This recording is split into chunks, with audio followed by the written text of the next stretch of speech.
कालीन भारत पर जो थी वो बहुत कम लोग पढ़े। फिर वो पुरातत्व विमास, अभी अमित कह रहे थे इलाहाबाद विश्वविद्यालय की, तो इलाहाबाद विश्वविद्यालय में जो पुरातत्व में पश्चिम का लगभग कब्जा था, और पश्चिम ने कहा कि मैप अभी दिखा रहे थे तो बता रहे थे कि कुछ ही जगहों पर मानव बस्तियाँ पैदा हुई और वहीं से सब जगह फैली। तो इलाहाबाद यूनिवर्सिटी के आचार्यों ने उस मिथ को बस्ट कर दिया और कहा कि जो अच्छी चीज़ है, जो सभ्यता संस्कृति, वो कहीं भी पनप सकती है। वो आक्सस के किनारे ही नहीं पनप सकती, वो बेलन के किनारे भी पनप सकती है, दूसरी में भी पनप सकती है। और उन्होंने बिल्कुल ज़बरदस्त काम किया। तो पूरी दुनिया में यूनिवर्सिटी के इस काम का लोहा माना जाता। मुझे पता नहीं है और मैं इसलिए कहना को पसंद भी नहीं करता कि इलाहाबाद यूनिवर्सिटी यूरोप का ऑक्सफोर्ड है, ये मैं इस पद में कभी नहीं फंसता। लेकिन मैं ये ज़रूर कहूँगा कि इलाहाबाद यूनिवर्सिटी के प्राचीन इतिहास विभाग में इतिहास के दुनिया में जो इसका लोकतांत्रिकरण था वो बहुत ज़बरदस्त किया है, और उसको सब लोग मानते हैं। ऐसे आचार्यों के बीच में बोलने के अवसर मुझे मिला, मैं बहुत ही शुक्रगुजार हूँ। मैं प्रोफेसर एच एम दुबे का शुक्रगुजार हूँ, अनामिका मैम है उनका शुक्रगुजार, डॉक्टर अमित भाई हैं, प्रोफेसर हर्ष कुमार सर मुझे हमेशा बहुत ही स्नेह देते हैं, डॉक्टर सर्वेश हैं, अतुल नारायण हैं, और हमारे कई साथी बैठे हैं, कई जूनियर बैठे हैं। इन सबके बीच में बोलना बहुत खुशी की बात है। और अभी जहाँ बात अमित ने ख़त्म की थी, मैं वहीं से अपनी बात शुरू करूँगा। मेरा विषय इस पर नहीं था, लेकिन मैं भूल ना जाऊँ, यह है कि हम गंगा नदी या किसी भी नदी को जब देखें तो हम देखें उसकी सेहत कैसी है। तो किसी नदी की सेहत को नापने का जो सबसे सही तरीका है वो उसका पानी, और उस पानी में जो रहने वाले जीव जंतु हैं, वाह, यानी मछलियाँ उसमें हैं या नहीं। किसी नदी में अगर मछली नहीं है तो वो नदी तो नहीं हम मान सकते। और जो लोग सयाने लोग हैं, चाहे मछली खाते हों या ना खाते हों, लेकिन ये जान जाते हैं कि किसी को जल बह रहा है तो उसमें मछली की डुबकी आ रही कि मेढक डुब डुब कर रहा है। तो इतना है कि मछली उसमें तैरती मिले, आप जाएँ तो कहीं तड़प उसकी दिख जाए, कहीं पूँछ दिख जाए, मछली का दिखना शुभ भी माना जाता है। तो एक क्या है कि उसमें मछली दिख रही है, दूसरा उसमें कछुआ दिख रहा हो, उसके किनारे पनिहावा सांप दिख रहे हों, वनस्पतियाँ हों। तो अगर ऐसी चीज़ें हैं तो नदी स्वस्थ है, और अगर ऐसी चीज़ें नहीं तो नदी स्वस्थ नहीं है। और यह तब तक संभव नहीं हो सकता जब तक कि इस देश में जो ज्ञानी लोग हैं, जो नीति निर्धारक लोग हैं, जो MP MLA हैं, जनप्रतिनिधि हैं, वो तो हैं, लेकिन जब तक कम्युनिटी इसमें ना शामिल हो तब तक मामला बन नहीं पाएगा। तो इसलिए इस देश में जो नदियों के किनारे बसने वाले नदीय समुदाय हैं उनको जरूर इसमें शामिल किया जाए। पूरी दुनिया में और भारत में जो वन संरक्षण की परियोजनाएँ चली हैं उसमें जहाँ जहाँ समुदायों को शामिल किया गया है वहाँ वन संरक्षण बहुत अच्छा हुआ है। तो ये मेरा अपना अनुभव है, और ये मैं पिछले 14-15 वर्षों के फील्ड वर्क के आधार पर बता सकता हूँ। ऐसी जगहों पे नदियों का पानी बहुत बेहतर है, सुंदर है, स्वस्थ है, जहाँ पर वहाँ के लोगों का, कम्युनिटी का एंगेजमेंट है। खास कर उनका जो नाव चलाते हैं, सुबह से बात हो रही थी तो इसमें नाव का बहुत कम दिख रहा है। नाव केवल एक नाव नहीं है कि वो बस ऐसे एक कोई वो है, वह एक फिलॉसफिकल जगह भी है। यानी आप नाव पर जब बैठते हैं, यानी नाव के ऊपर और नाव के नीचे, या नाव को दूर से देखते हैं, हमारी जितनी दार्शनिक उपमाएँ हैं या बहुत सारी चीज़ें या जो हमारी प्रार्थनाएँ हैं वो नाव से मिलकर बहुत बनी है। वो दिनकर की रचना है कि मैं किनारे खड़ा हूँ, सामने गरजता हुआ पारावार है, वो दूर के माझी एक नाव में भेजो मुझे भी पार जाना है। तो ये इस तरीके की रचनाएँ हैं। अब मैं जो कहना चाह रहा था वह यह था कि नदी से संबंधित जो प्रार्थनाएँ हैं उन पर मैं बात करना चाह रहा था, और उन प्रार्थनाओं में जो मनुष्य आता है और जो जीव जंतु आते हैं उनके बारे में बात करना चाहता हूँ। सुबह और अभी तक इसके ऋग्वेद के उस पर बात हो गई है, तो मैं उसको वहीं छोड़ देता हूँ। और महाभारत और रामायण आप पढ़िए तो उसकी जो खासियत है वो नदियाँ हैं, तो उसकी समझ लीजिए रीढ़। अगर महाभारत से आप गंगा निकाल दीजिए तो महाभारत बिल्कुल प्राणविहीन हो जाएगा, और रामायण की तो गंगा और सरयू के बिना कल्पना ही नहीं कर सकते। वाल्मीकि जगह लिखते हैं, राम से कहते हैं कि वो अयोध्या में ही राजकुमार हैं और उनको ऋषियों के साथ जाना है। तो विश्वामित्र उनसे कहते हैं कि वो सरयू का जल पी लो, और वो सरयू का जल पी लो तो तुम्हें शक्तियाँ बला नामक शक्तियाँ प्राप्त हो जाएंगी, जिससे तुम्हें भूख नहीं सताएगी, तुम्हें दुख दर्द नहीं होगा। और वो पानी पी लेते हैं। वाल्मीकि कहते हैं कि शरीर का पानी पी के राम पवित्र हो गए। यह कितनी बड़ी उपमा है कि जिस राम जो भारतीय संस्कृति के बहुत ही केंद्रीय रूप है, वो एक नदी का जल पी ले रहे हैं और वह पवित्र हो जाए तो नदी कैसी नहीं होगी। मामला ये है कि नदी कैसी नहीं होगी, यह किससे निर्धारित होता है कि उस दौर के मनुष्यों का उस नदी के प्रति कैसा समर्पण रहा। बाद में क्या हुआ है कि मनुष्यों का नदियों के प्रति जो है समर्पण वो खत्म हो गया है और नदियाँ कोई आरामदायक जगह जैसी बदल गई है। मतलब आपका जब मन होगा 5:30 बजे तो चले जाए इलाहाबाद में, बनारस में, पटना में और 7 बजे लौट आए। ये जो 2 घंटे की सुविधाजनक श्रद्धा है, इसके कारण क्या हुआ है कि आप तो एक घूम भी करते हैं कि नदी को मान भी रहे और दूसरा उसकी जो पुरानी चीज़ें हैं उसको मानने को भी तैयार नहीं है। तो ये दोनों बातें एक ही साथ हो रही हैं। तो इससे क्या हुआ कि बहुत कोई 50 वर्ष नहीं बीता है, कोई 50 वर्ष नहीं बीता है जब से लिखित साहित्य मिलने लगता है, जब भारत की नदियों पे कविताएँ न लिखी गई हैं, गंगा पे कविताएँ न लिखी गई हैं। मैं जो 3 लोगों के बारे में थोड़ा थोड़ा बताना चाहूँगा, शंकराचार्य के बारे में, पंडित जगन्नाथ के बारे में और पद्माकर के बारे में। शंकराचार्य के बारे में ये कि शंकराचार्य की जो एक छवि है कि वो बहुत ही टफ इंटेलेक्चुअल है, बहुत ही मतलब उनको पढ़ना बड़ा मुश्किल काम है और लोग जीवन लगा देते हैं उनको पढ़ने में, लेकिन वो एक बहुत ही बड़े दार्शनिक और उस दौर के बहुत बड़े यात्री होने के बावजूद बहुत बड़े कवि भी हैं। उनका जो बेसिक है वो वह कवि है। और जैसा कि अमरकोश में कवियों के 22 नाम दिए गए, तो उसमें जो उसकी आप पर्यायवाची कह लीजिए, पर्यायवाची सब ठीक नहीं है, तो उसमें कवियों के जो नाम दिए हैं उसमें एक है कि वो ज्ञानी भी होते हैं, यानी जो कवि है वो ज्ञानी भी है, वो दार्शनिक भी है। तो ये जो कवि कविता लिख रहे हैं वो ज्ञानी भी हैं और दार्शनिक भी हैं, तो वह इनका एक नॉलेज कंट्रीब्यूशन भी है। कविता को केवल कविता की तरीके से नहीं, प्रार्थना को केवल प्रार्थना की तरीके से नहीं, बल्कि ज्ञान के एक रूप में लिया जाना चाहिए, जो मैं कहना चाह रहा हूँ। दूसरी बात जो मैं कहना चाह रहा हूँ कि वह यह है, यह देखने की ज़रूरत है कि ऐसा कौन सा क्षण आता है भारत की आधुनिकता में जब भारत में प्रार्थनाएँ लिखनी बंद हो जाती हैं। आप देखिए जो हिंदी साहित्य पढ़ते हैं या जो अंग्रेजी साहित्य भी पढ़ते हैं, आजकल अंग्रेजी साहित्य बड़ा चर्चा में है, तो अंग्रेजी के विद्वानों ने इस बारे में भी खूब लिखा है। आज सुबह सर्वेश उनकी बात कह रहे थे कि बशीर बद्र का शेर सुना रहे थे कि उसमें हजारों वर्षों की जो है इतिहास है। ऐसे कि दारेवाला की कविता है, उसमें वो कह रहे हैं कि जो नदी गंगा नदी है, इसकी जो गाद है उसमें 10,000 साल का इतिहास छुपा है। तो मैं जो कहना चाह रहा था वो यह है कि कविता के द्वारा, संस्कृत कविता के द्वारा, उसके बाद में भारतीय भाषाओं की कविता के द्वारा, चाहे मराठी हो, चाहे कन्नड़ हो, चाहे तेलुगु, तमिल, मलयालम या कोई भी भारतीय भाषा की कविता, इसमें हर जगह आपको इस तरीके की कविताएँ मिल जाएंगी।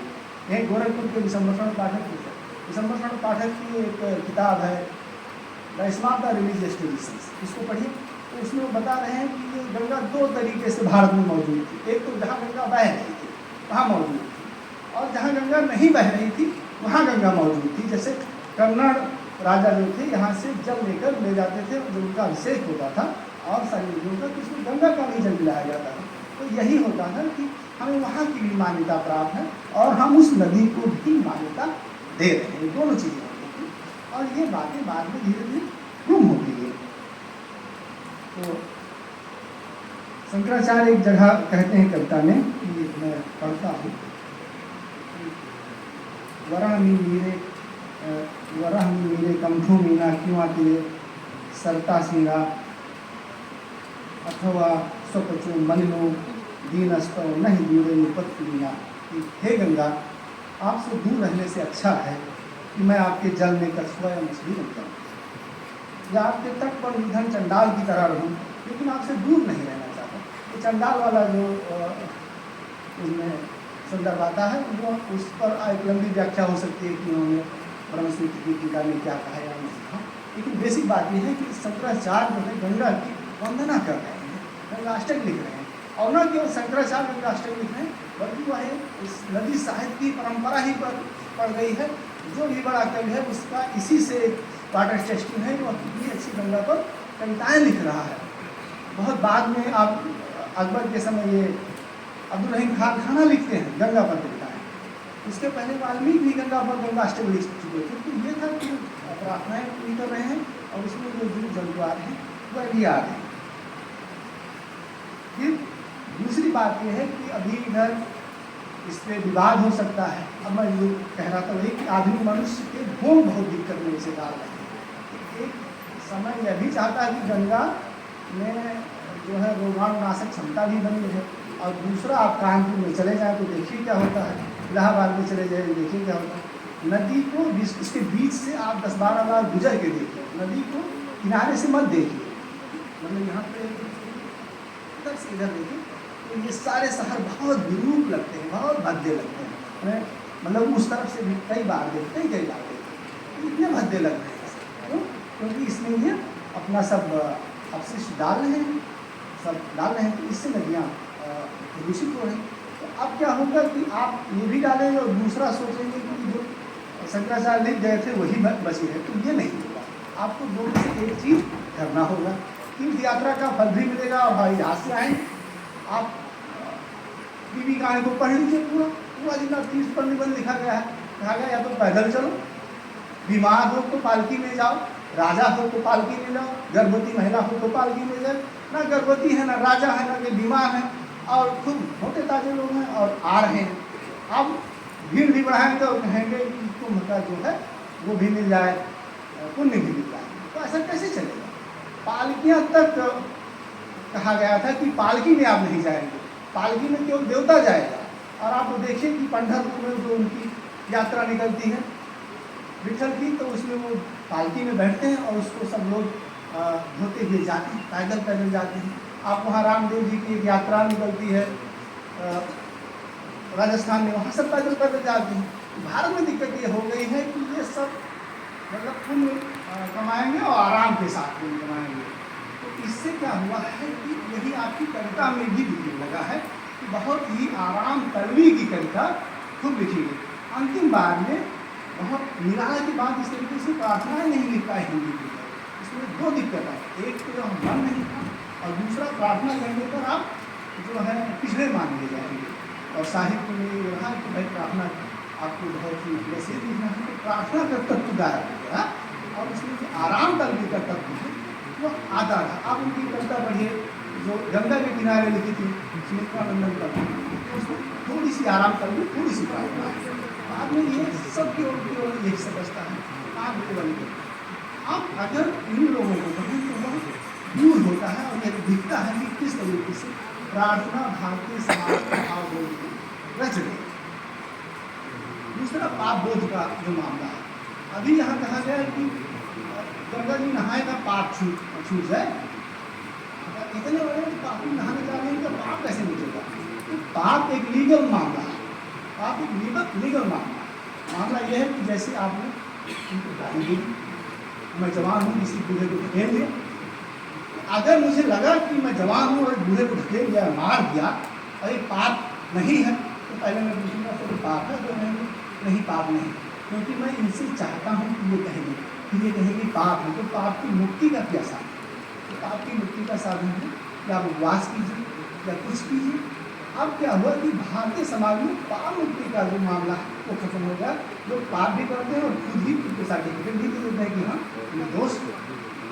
उस समय यह है कि आप इन जगहों को देखिए, इतने बड़े बड़े दार्शनिक हैं और ये कह रहे हैं कि हाँ हम आगे हैं, हम पापी हैं और हमारा जो है दूर कर दीजिए और हमारे पाप हर मिल। इसलिए तो गंगा के किनारे अपना पाप धोने आते हैं। इसीलिए शास्त्रों में या मध्यकालीन निबंधों में इस बार बात की गई कि गंगा के किनारे आप जाइए, पहले पाप स्वीकारिए, उसके बाद नहाइए। पाप नहीं स्वीकारेंगे और आप पाप से कैसे मुक्ति पा जाएंगे। आप शंकराचार्य को पढ़िए, आप इनको पढ़िए, पंडित जगन्नाथ, या आप परमात्मा को पढ़िए, या किसी भी ऐसे बड़े कवि को पढ़िए, तुलसीदास को पढ़िए, उदास को पढ़िए, रहीम को पढ़िए। इन्हें पाप को स्वीकार कर रहे हैं और उसके बाद पाप से मुक्ति की याचना कर रहे हैं। बाद में क्या हुआ चली गई और माना गया कि ये पाप नहीं, कुछ लौकिक मामला है जिसको पुलिस थाने में निपटाया जा सकता है। तो ये जो पाप बोध खत्म हुआ, प्रायश्चित की धारणा खत्म हुई और उसके बाद में जो नदियों में भारतीय मनुष्यों की आस्था बची हुई थी वह खत्म हुई। और इस सब का ये परिणाम है जो आप नदियों को इस तरीके से देखते हैं कि दिल्ली में गंगा 22 किलोमीटर बहती है, तो कश्मीरी गेट से एक तरफ 14 किलोमीटर इधर जाइए, 8 किलोमीटर इधर जाइए। तो मैं दोनों बार गया हूँ, मतलब 4 बार यात्रा की जाती है। तो 3-4 घंटे के बाद सर दर्द करने लगता है, इतना ज़्यादा वहाँ पर प्रदूषण है। अगर आप उसके किनारे किनारे चलने लगे तो सर दर्द करते हैं। तो अगर आपका गंगा की यमुना के किनारे चलते चलते सर दर्द करने लगेगा तो प्रार्थना कैसे कर पाएगा? जैसे मामला है कि यही कि जब वहाँ उसको ठीक नहीं किया जाएगा तो मामला कैसे करेंगे? पंडित राज जगन्नाथ की बात सुबह मैम कर रही थी, तो उन पर अलग से बात की जा सकती है, लेकिन उन्होंने लिखी गंगा पर कविताएँ और सब लोग जानते हैं कि वो बहुत विद्वान थे। उनका अपना एक स्त्री के साथ अनुराग का रिश्ता बन गया, विद्वानों ने उनको तिरस्कृत कर दिया, उनके मन में एक संताप उठा कि ये बड़ी दिक्कत की बात है। तो वही जो मैं कह रहा था, उस संताप से मुक्ति के लिए उनके सामने यह था कि वो सुल्तान के पास जाएं, किसी बड़े सामंत के पास जाएं या गंगा के पास जाएं। तो उन्होंने दूसरा रास्ता चुना जो सदियों से चला आ रहा था। वो गंगा के पास गए और उन्होंने अपने आप को अर्पित कर दिया और गंगा की स्तुति में उन्होंने प्रार्थनाएं की। और वो प्रार्थना केवल प्रार्थना नहीं है, बल्कि जैसा राधा त्रिपाठी ने लिखा है कि भारतीय साहित्य की अमूल्य निधियाँ हैं। उसमें एक ही साथ प्रार्थना भी है, एक ही साथ कविता भी है, और एक ही साथ जो चराचर है, मनुष्य है, जानवर है, उस सब के कल्याण की भावना एक ही। क्योंकि अभी और लोगों को बोलना है तो मैं कम करते हुए कहूँगा। हाँ, इसका अर्थ ही पढ़ देते हैं। अर्थ यह है कि गंगा में, बनारस में वो आए थे, रह रहे थे। गंगा में बनारस की स्त्रियाँ, विशेषकर जो नगरीय स्त्रियाँ हैं, वो नहाने आई हैं और उनके स्तनों पे कस्तूरी लगी हुई है। वो जब नहाती हैं तो वह कस्तूरी गंगा के जल में मिलती है, और जब वह कस्तूरी गंगा के जल में मिलती है तो न केवल वह मृग जो हैं जिनकी कस्तूरी इसमें लगी हुई है, वह हजार विमानों में चढ़कर स्वर्ग को चले जाते हैं। तो इसको आप कैसे देखेंगे इस कविता को? तो यह है कि बहुत दैहिक किस्म की कविता है, लेकिन इसी के साथ आप देखिए कि वो कितना करुणाशीलता है, और न केवल मनुष्य बल्कि जानवर के साथ भी। आधुनिक समय में क्या है कि मनुष्य को महान होने का रोग चढ़ गया, और इस महान होने के रोग में इसने सबसे पहले क्या किया कि नदियों को इधर से क्रॉस किया, नदियों को इधर से क्रॉस किया, और कोई नदी 1820 के बाद अनुलंघनीय नहीं रहेगी, और 1820 के बाद ही उनका पद्मागत का समय आता है। तो लोगों को लगा कि अब नदी पर तो हमने कब्जा जमा लिया है, अब क्या बस किसी दिन जाएंगे पूजा करेंगे।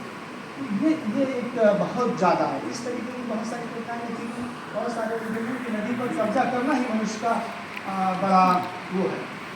1929 में जब आर्थिक महामंदी है तो पूरी दुनिया में ये जो रिवर बेसिन की बात हो रही है, वो सारे रिवर बेसिन डेवलप किए गए, और सारे दुनिया के शासकों ने 1929 की महामंदी के बाद अपने को महान बनाने के लिए कि हम महान हैं, नदियों के किनारे नदी घाटी परियोजना शुरू की। इसमें हमारे भारत के ब्रिटिश शासक, बाद में उनके उत्तरवर्ती शासक शामिल हुए, अभी तक उन्होंने, और इसके बाद पूरी दुनिया में, अमेरिका में, यूरोप में, ये सब लोग। तो यह है कि नदियों पर कोई भी शासक जितना ज़्यादा जकड़बंदी बना देगा वो उतना ही महान होगा।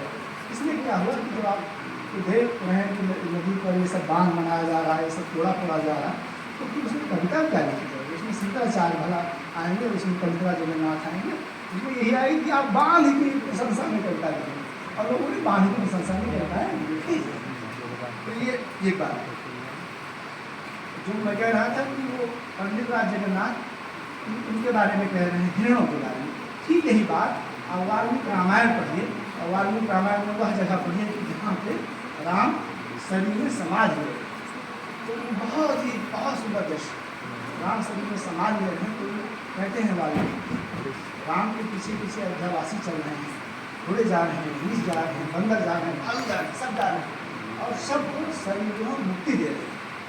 तो आप क्या है कि तो आधुनिक समय में जो कविता आती है वो मनुष्य के आराम और मनुष्य की मुक्ति कहता है, उसमें जानवर नहीं है, उसमें मछलियाँ नहीं है। आप देखिए कि गंगा और यमुना की जो मूर्तियाँ मिली हैं उसमें मछली और कछुए की वो होती है, उस पर कच्छप वाहिनी, यमुना, मकर वाहिनी, गंगा की मूर्तियाँ हैं। तो इसका एक कोई सांस्कृतिक तो परिदृश्य रहा ही होगा।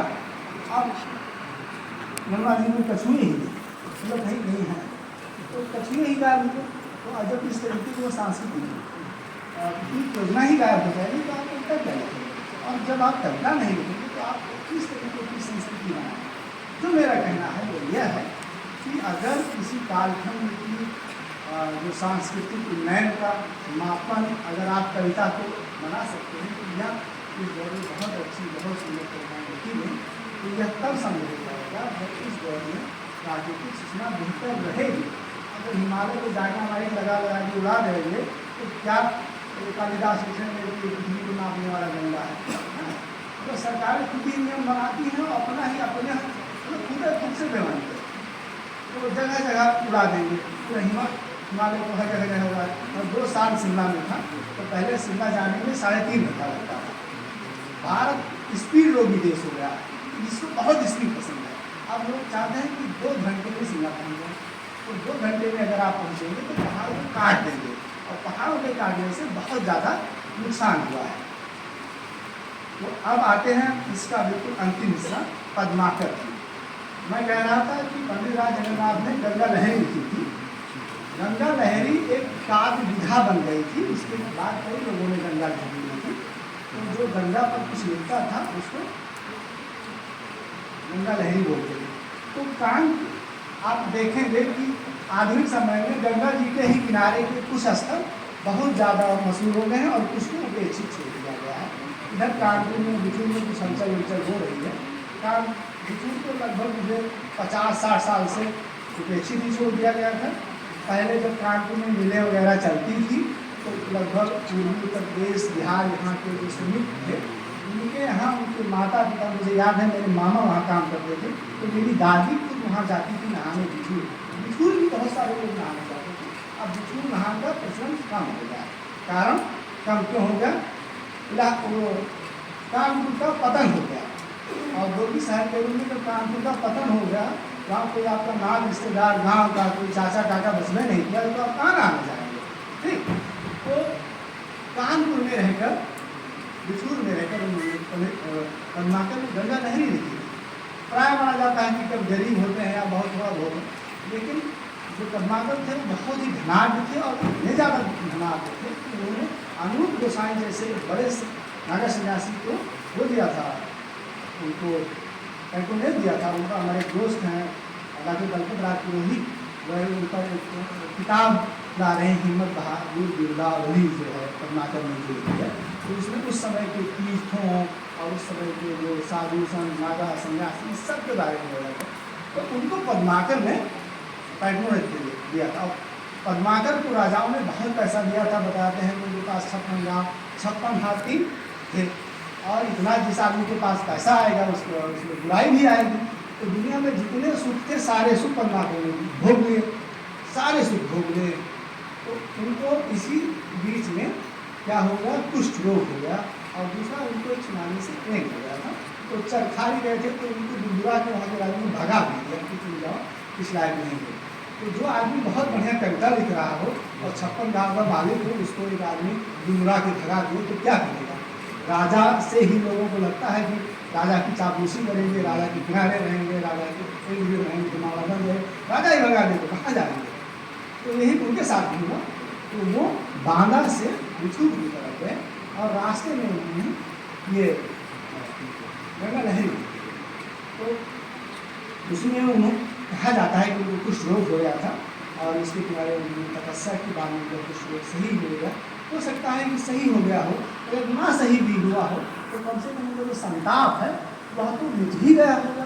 क्योंकि उस समय इतनी सुंदर थी गंगा, जो आप पंडित राज जगन्नाथ की गंगा लहरी पढ़ेंगे तो उसमें आपको बिल्कुल दिख जाएगा कि कोई इधर 80 या 50 सुमेर घाट की तरफ से बैठ के गंगा देख रहा है। और अगर आप उनको पढ़ेंगे पद्माकर को तो लगेगा कि ये गंगा का खूब चौड़ा वो विधान बताते हैं कि काश पूरी हुई है, झाऊ के पेड़ पूरे हुए, तुम्हारी बालू जहाँ जहाँ जाती है वहाँ सबको पवित्र कर देती है, और मैं पापी और यहाँ जमराज के द्वारे पे खड़ा हूँ और मैं तुम्हारे चरित्र बताता हूँ। तो जमराज कहते हैं कि अपने सहायक को दूँ, जमराज का सहायक बहुत मानी खेज है चित्रगुप्त, तो कहते हैं कि चित्रगुप्त से कहते हैं कि अरे चित्रगुप्त ये जो है इसकी डायरी बंद कर दो, इसकी डायरी की फट उखाड़ के फेंक दो और इसको पान खिला के विदा कर दो और इसके सारे दुख दर्द जो है माफ़ कर दिए जाए।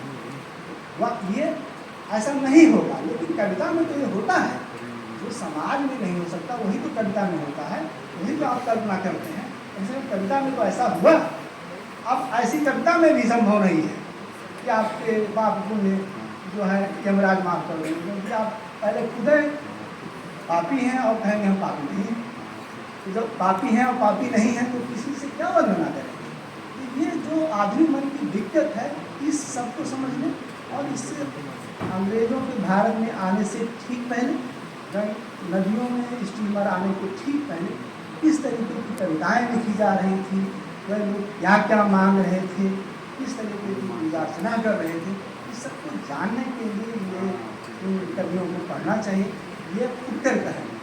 और जब ये लिखी जा रही थी तो मैं बस एक दो बातें बोलूँगा। एक नीलकंठ दीक्षित थे, और नीलकंठ दीक्षित ने पूरा उनका गंगावतरण ने पूरा लिख डाला और 597 श्लोक में लिखा संस्कृत में 17वीं शताब्दी में। जब ये लिख रहे हैं पंडितराज जगन्नाथ की गंगा लहरी की 52 छंद मिलते हैं, लेकिन वो 500 छंदों पे भारी पड़े। कारण क्योंकि उसमें जो भक्ति का भाव है और जो दैन्य है, जो अर्चना का भाव है, वो तो एक बड़े महाकाव्य में नहीं आ पाता। लेकिन जो खास बात मैं कहना चाह रहा था वो ये है कि चाहे संस्कृत कविता हो, चाहे हिंदी कविता हो या भारतीय भाषाओं की कोई कविता है, उसमें जो प्रार्थनाएँ लिखी गई या उसमें जो एक विनय का जो भाव आया, उसमें नदियों की बड़ी भूमिका रही है।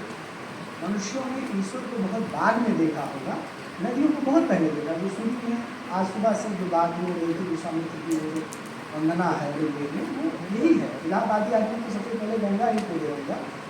मैं गोंडा में रहता हूँ, गोंडा में नहीं बताया सकते वहाँ शरीर ही है, तो हम लोगों ने शरीर को देखा या कोई छोटे तालाब को, किसी को जल को देखा।